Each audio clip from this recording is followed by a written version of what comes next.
Bonjour madame, bonjour monsieur. On est à la 47e séance aujourd'hui. On arrive à la fin de toutes les phases, toutes les séances qui parlent de la sophrologie caïcédienne, hein.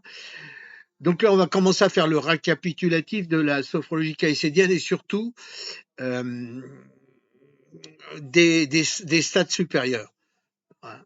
Bon. Donc là, tout ce que je vous ai dit, c'est le premier cycle ou cycle fondamental ou réductif. Donc, dans les 46 séances sur la sophrologie caïcédienne, nous avons travaillé sur des techniques du présent, présentation, du futur, futurisation, c'est-à-dire on travaille sur le futur, du passé, prétérisation, des techniques d'appoint, focalisation, des techniques de totalisation et des techniques d'appoint. Voilà. Totalisation, c'est l'ensemble du corps et technique d'appoint, focalisation, quand on travaille par exemple sur pour le pour les gens qui sont malades ou sur la douleur, travailler sur des points de focalisation. Donc avec toutes ces méthodes, Alfredo Caicedo a créé 4 techniques spécifiques, la RDC1, la RDC2, la RDC3 et la RDC4, qui sont intégrées au premier cycle. Donc la RDC1, euh, c'est une vivance qui reprend les techniques de base sur la forme du corps, sur le son, des mouvements, sur les respirations inversées, normales, sophrologiques, c'est-à-dire diaphragmatiques, sur les exercices de Qigong, de yoga et surtout sur la présence des organes vitaux du corps dynamisés. C'est la dynamisation du corps avec un sentiment de plénitude dans un corps plein d'énergie et une concentration au maximum. C'est une technique de présentation. Pour donner une image, la RDC1, c'est un petit peu un mélange de yoga, de stretching, de gymnastique et de respiration qui permettent de dynamiser le corps. Voilà.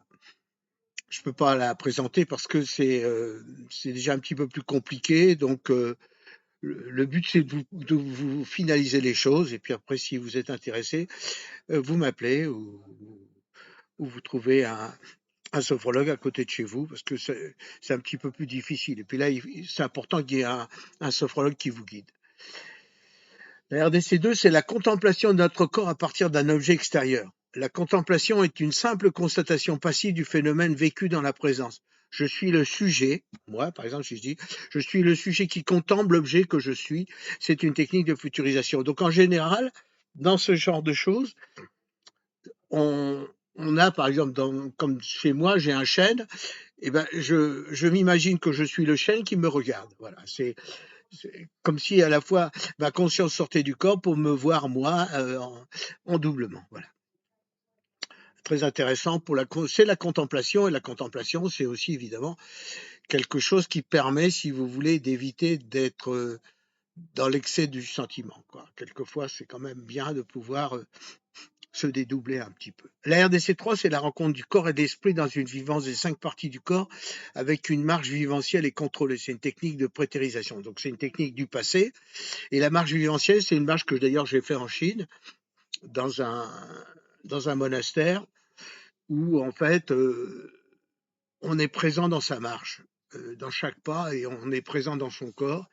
Et donc c'est la rencontre du corps qui marche et de l'esprit en même temps, évidemment aussi de la conscience, puisque voilà.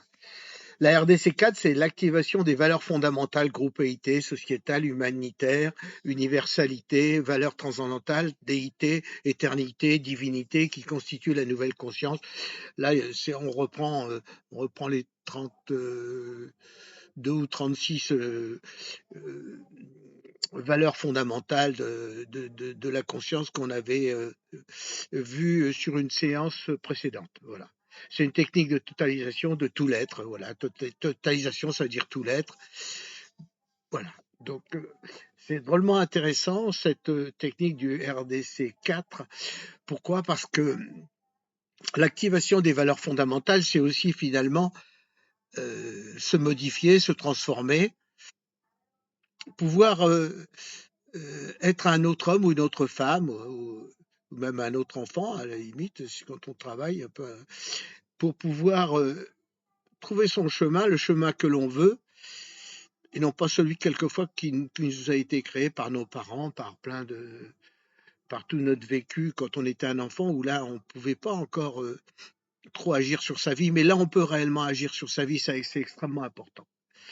Donc, nous verrons la semaine prochaine le deuxième cycle, le cycle radical de la sophrologie caïcédienne.